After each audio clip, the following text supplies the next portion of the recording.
Saya sekarang lagi bertamu ke kantornya Om Enteng Tanaman.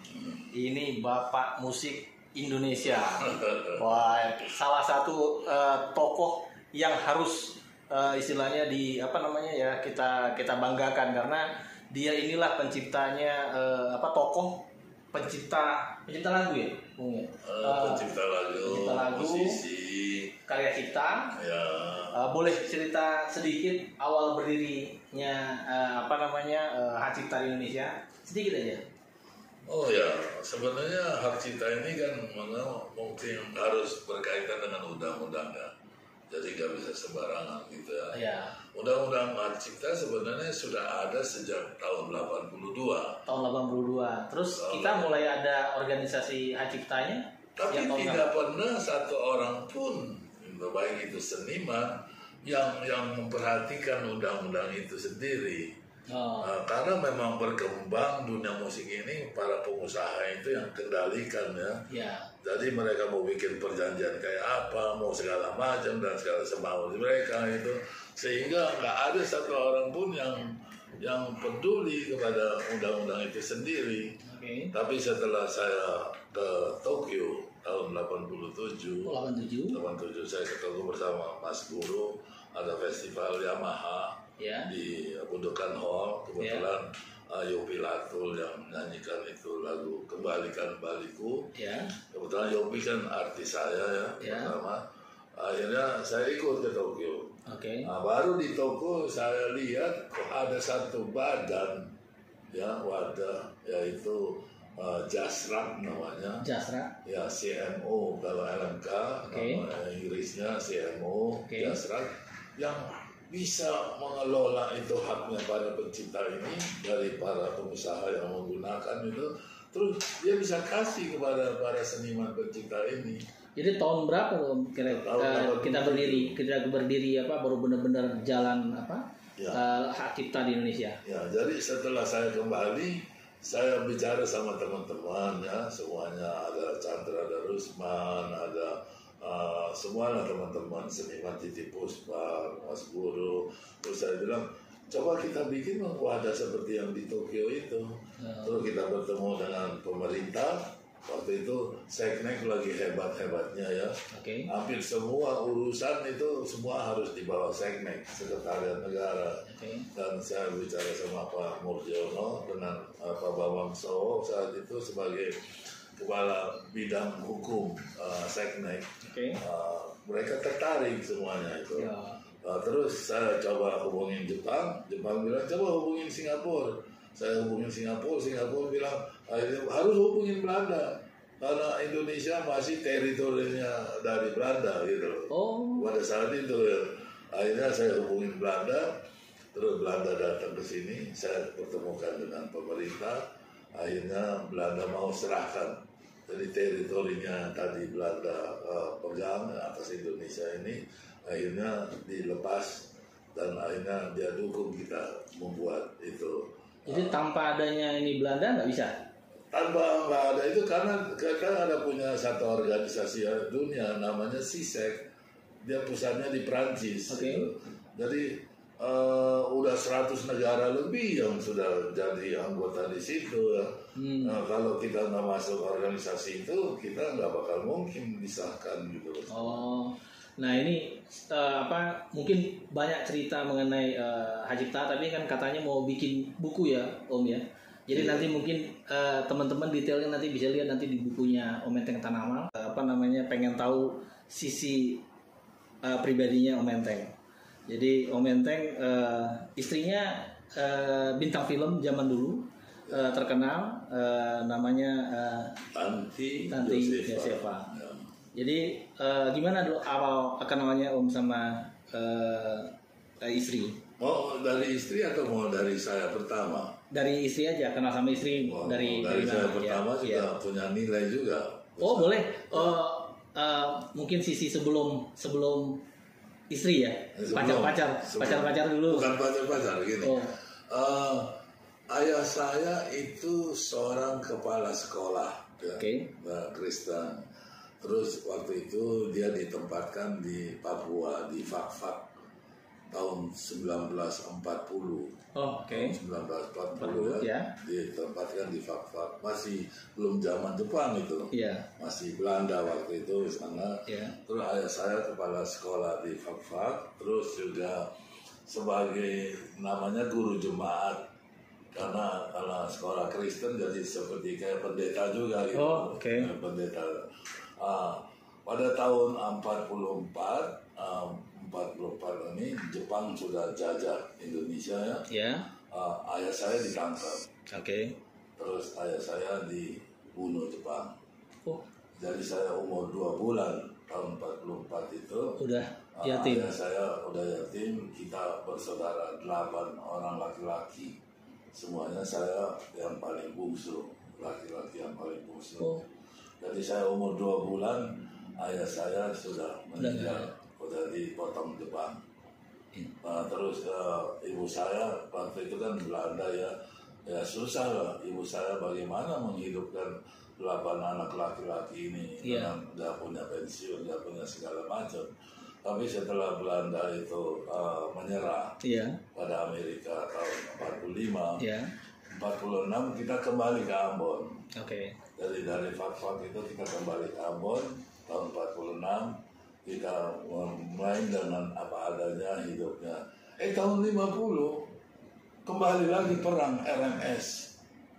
RMS, habis lah kita semua, rumah habis semua, sampai jadi pengungsi minta ampun itu segala macamnya. Jadi udah nggak punya apa-apa lagi, udah bisa jadi pengungsi. Karena perangnya hebat besar bagi kita rakyat itu dia punya dampaknya. Ini sekali gitu. Oh, masih umur 6 tahun ya? Enggak, baru umur tahun 44 kembali itu 6 tahun ya. Terus ya udah susah dan segala macam. Kita jadi pengungsi. Jadi pengungsi. Saya jadi tukang jual pisang goreng. Orang punya tanah untuk bisa hidup saja gitu loh segala macam. Sekolah? Ibu saya usahakan untuk kita harus bisa sekolah biar jangan buta huruf gitu. Tapi ya memang sekolah juga tersendat juga gitu ya. Akhirnya ayah dari ibu saya ini kebetulan guru juga, tapi bisa sampai ke Jawa, sampai ke Jakarta. Jadi pada waktu tahun 55 ada adik-adiknya ibu saya ikut ayah saya, kakek saya itu disuruh cari kita ke Ambon itu masih hidup atau tidak gitu. Ketemu kita, terus akhirnya kita diberangkatkan ke Jakarta tahun 55. Jadi 55 saya sudah di Jakarta.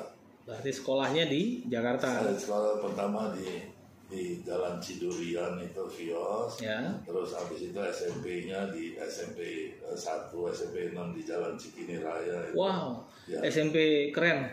Jalan SMP 1 Cikini. Cikini. Banyak anak pejabat di situ. Banyak, termasuk Dimas juga dulu di SMP 1 juga dulu. Dimas dulu bapaknya udah hebat.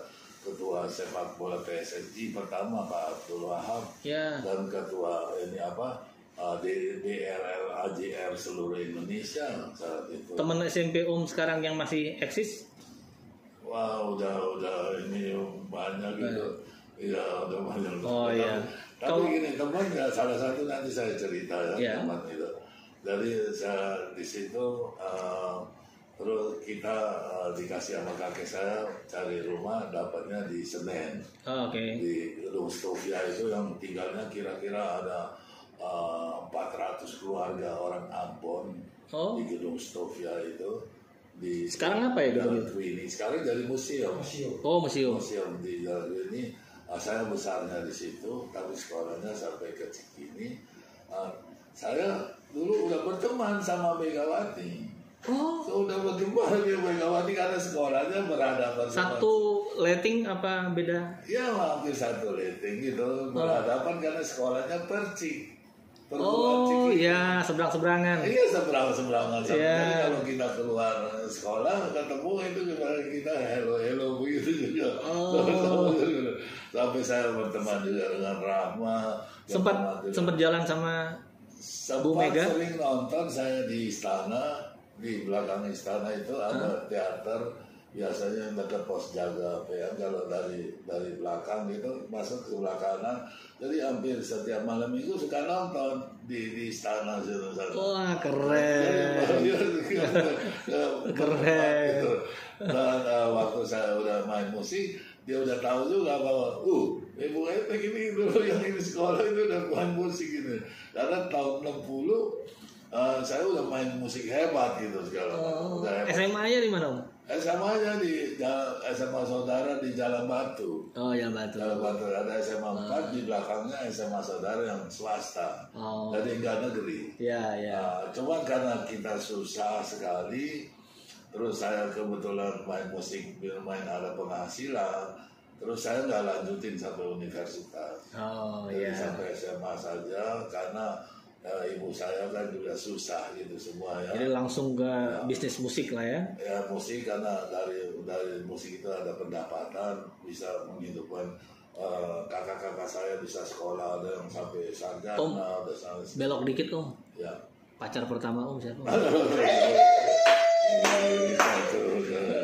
Ya boleh lah, kan istilahnya orang jangan taunya Om Enteng musik-musik aja, pengen sisi yang lain gitu kan. Kalau boleh. Pacar sih banyak yang senengin gitu, tapi saya mau bilang bahwa pada saat saya masih dari tahun 60 itu sampai 65 saya belum terlalu peduli dengan pacaran begitu, karena saya masih konsentrasi bagaimana dapat ini. Tapi pada waktu tahun 66 waktu saya di The Pros itu, saya punya pacar sampai 5. Wow, siapa aja? 5 sekali. Terus 5 itu satu anaknya Jenderal Wiloyo Puspoyudo. Dulu dia ketua DPRS, MPRS, ya namanya Yanti. Yanti Wiloyo Puspoyudo yang satu jenderal loh itu. Yang kedua? Yang kedua itu Anti Suroso. Itu yang wakilnya Pak Hugeng dulu. Ya tahu Pak Hugeng, polisi. Ya, Mbak Rini dulu yang penyiar TV. Itu adiknya dia. Mbak Rini itu bapaknya itu Suroso itu Pak Suroso. Iya. Yang ketiga Mari dari Bandung. Mari biasa dipanggil Mari Lombok, Mari Iskandar, yang akhirnya dia kawin sama Anton Anton yang karateka itu sih. Nomor 4? Yang 4 itu Tanti. Yang kelima si adiknya Susantolani, Silvi Sotolani. Wah, tapi yang jadi akhirnya yang menang. Ya, karena apa? Karena itu juga ada masalahnya gitu. Jadi waktu itu saya band The Pros, kita kontrak di Singapura sama Bruri, sama Dimas, sama Pomo, sama kita tinggal di Jalan Jintan itu ada apartemen ada di sini sama kita. Saya sekamar sama Bruri biasanya gitu. Nah biasanya Bruri saya suka bentang-bentang, malah kadang-kadang saya ketok, saya biasa saya pukul karena saya lagi bagus badannya, bagus sekali dan ini segala macam. Bruri keki sama saya gitu. Jadi pada waktu saya pacar 5 ini, dulu kita waktu pergi kita titip sama ada satu letkol namanya Pak Usman Wiwisono, ada RPK, kita titip pacar-pacar kita semua sama dia gitu. Jadi saya tulis surat. Dulu kan belum ada handphone, belum ada ini telepon juga terbatas. Jadi pakai surat gitu. Kalau surat itu saya bikin 1 kopi aja, terus saya kopiin gantiin aja namanya, tapi suratnya sama gitu. Jadi waktu saya tulis surat itu, waktu saya lagi tulis surat itu, Bruri ngintip saya gitu, karena tempat tidurnya sama gitu. Dia kalau saya lihat dia berangkat tidur gitu. Terus waktu saya udah memasukin surat-suratnya itu, nama-nama yang tadi saya bilang itu, Saya ke kamar kecil dulu, dia bangun cepet-cepet, dia ubah itu surat-suratnya itu dia ganti jadi depannya namanya lain, dalamnya namanya lain. Iya, saya mati itu. Saya kan nggak tahu. Saya lihat dia belakang tidur gitu. Udah itu ya udah saya post gitu. Yeah. Waktu pulang ditungguin sama mereka, ada yang ngeludahin saya, ada yang lemparin saya, ada yang mampus loh. Saya pikir ini siapa yang ngerjain saya nih gitu. Berarti Bruri jahil ya? Padahal dia juga banyak pacarnya gitu.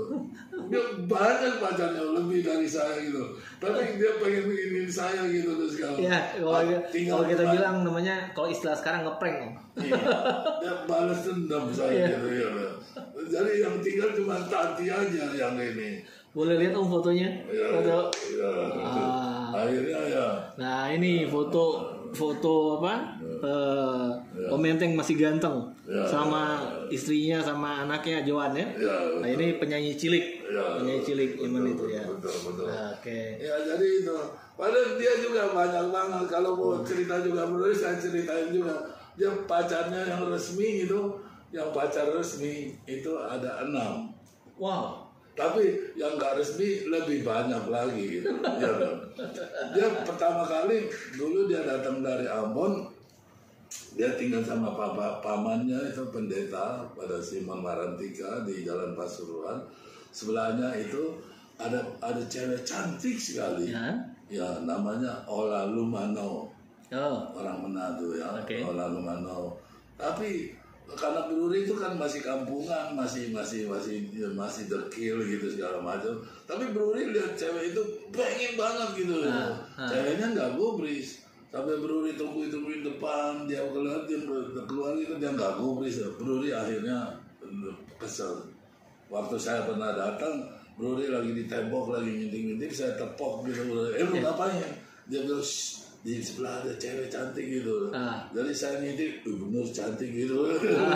Tapi terus saya bilang sama dia, lu mana mungkin dapat, lu dekil begini.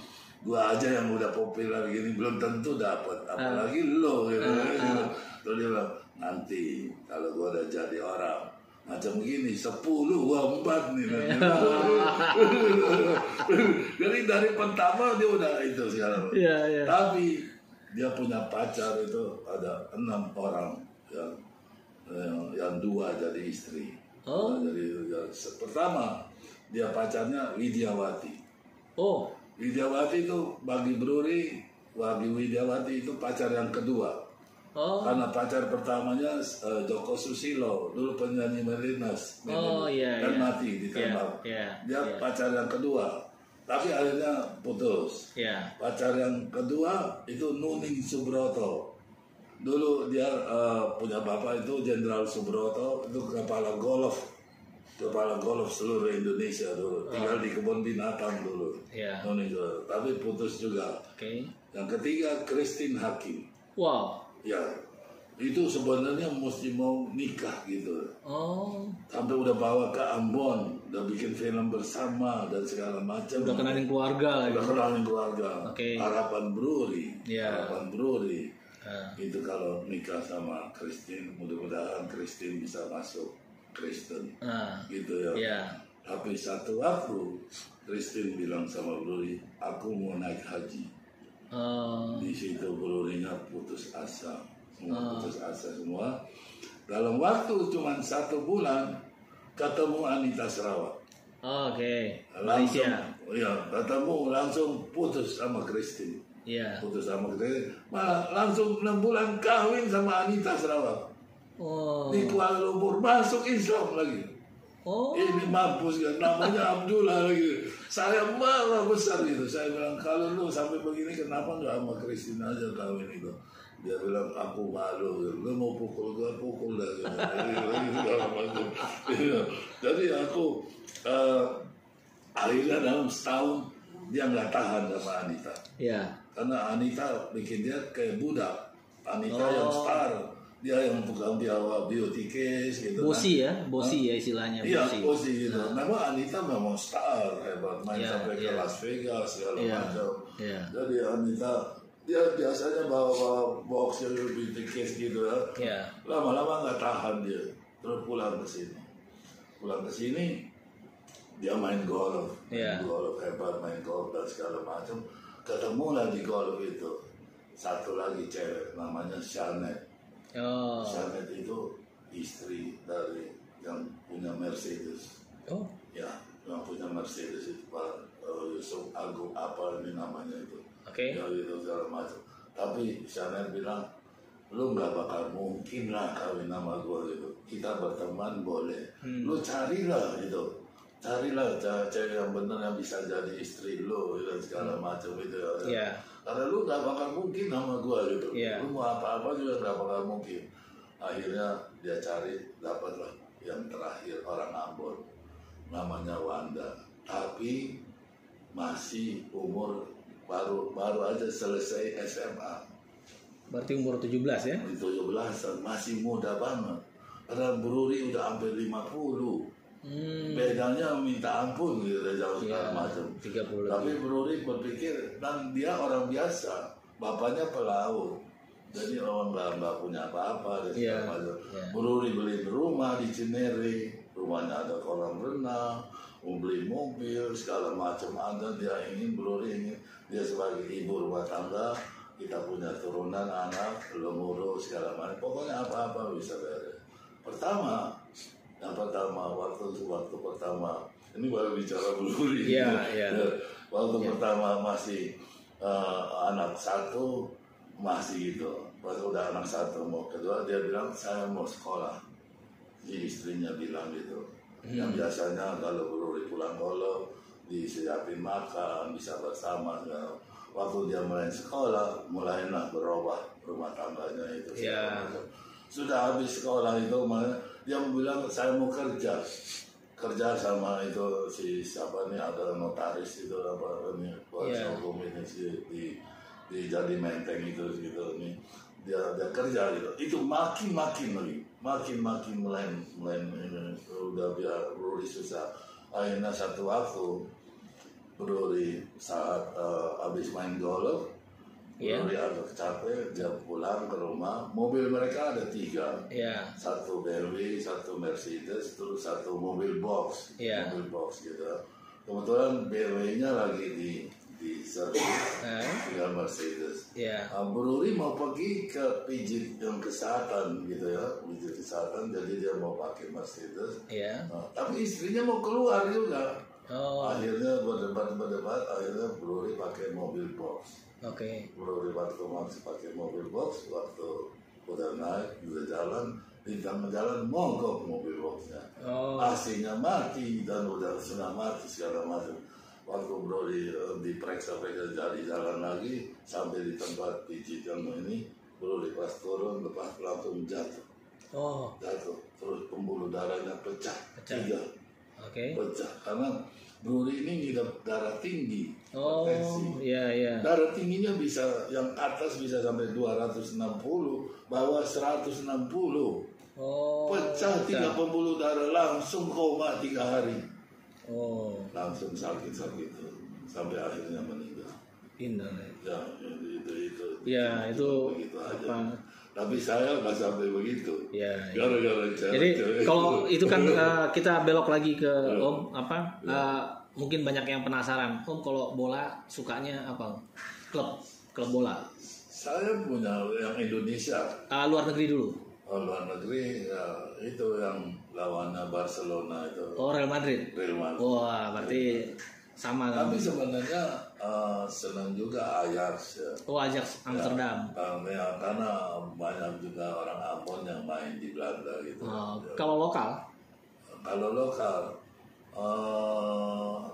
saya karena teman baik sama Rulineri, teman baik sekali ya, beberapa sih itu. Jadi senangnya yang klubnya mereka itu. Bukan Indonesia Muda itu di Maslahap. Tapi ini yang Ruli pada itu. Kalau tinju? Tinju, saya pernah jadi manajernya Elias Pikal.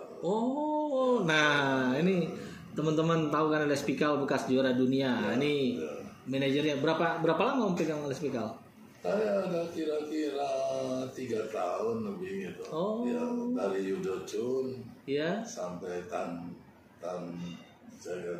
Chang sampai petinju Australia lawannya ya. Iya, iya. Ya, lawannya itu saya kira-kira ada 5 petinju yang saya 5 pertandingan ya? yang mau pertandingan. Oh, keren. Sesudah itu istrinya yang jadi manajer. Oh, oke. Istrinya. Nah, kalau ini makanan Ya. favorit apa? Makanan. Makanan banyak ya, tapi Yang favorit makanan Belanda senang, tapi makanan Ambon juga senang. seperti apa? Kalau Belanda itu kayak stove ya, makan khusus. Kan nggak ngerti Stove itu apa? Itu kentang dipakai sayur ini dimasak sampai kental gitu. Kan waduh itu makannya bisa sampai ini ya. Oh, ntar saya Google. Ya itu Stove ya. Kalau masak makanan Ambon? Dari kebun, hasil kebun. Oh. Jadi ada itu keladi. Oh, keladi. Ya ada singkong, Oh. ada ubi, ada talas. Oh, gitu, oke. Itu sama ikan bakar. Oh iya. Makannya sama ikan bakar gitu, Iya. Ya, kayak gitu itu senang. Karena nggak terlalu nasi. Tapi Ambon nggak ada saus. Oh, berarti papeda? Papeda itu sagu. Oh, sagu. Oh, Sagu.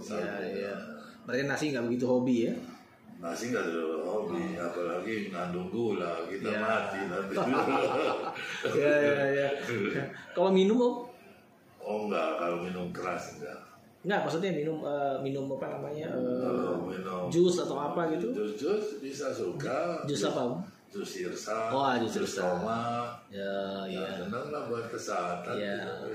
Ini apa? Jadi sisinya Om Enteng ini yang kita banyak cerita seru tadi. Ya. Terus terakhir Om, ada pesan-pesan buat musisi yang sekarang, apa pesan-pesannya biar istilahnya? Musisi saya bangga sekali memang dengan musisi ya. Ya. Karena mereka sebagai pemain musik hebat-hebat gitu Ya. Populer, bisa hebat, bisa jadi idola dan segala macam. Sekarang udah bisa sendiri mengatur ya. Kalau dulu masih ada produser yang mengatur. Sekarang mungkin manajer yang mengaturnya itu, dan bisa langsung, apalagi dengan bisnis digital ini ya, itu udah bisa langsung hebat. Ya. Jadi saya harap ya pergunakan kesempatan ini baik-baik gitu. Tapi memang mesti ada aturan-aturan yang jelas gitu loh, iya Pak. Iya. Kalau cuma terkait dengan perjanjian yang di ini, kita mesti hati-hati. Ya. Karena jangan-jangan kita udah bikin perjanjian, akhirnya kita cuma dapat sekali, tapi udah kelanjutannya nggak bisa dapat lagi. Berarti harus apapun langkahnya harus dipikirkan dengan seksama gitu. Iya, jadi jangan pikirin dapat duitnya aja. Lihatlah perjanjian itu baik-baik gitu. Iya. Ya kayak sekarang populer dibilang jual putus gitu. Iya. Ya, buktinya bayarnya cuma berapa duit, terus jual putus sudah nggak pernah dapat lagi. Iya. Itu gimana gitu. Iya. Jadi itu teman-teman. Terima kasih banyak Om Enteng. Sama-sama. Saya nih ditraktir karedok di sini. Karedok juga salah satu makanan favorit ya. Ya, makasih banyak. Juga makasih buat ini teman saya nih, Om Sandek, yang udah ngajak saya ke sini. Ya, nanti terima kasih. Semoga kita semua sukses, sehat selalu Om. Oke. Makasih. Terima kasih.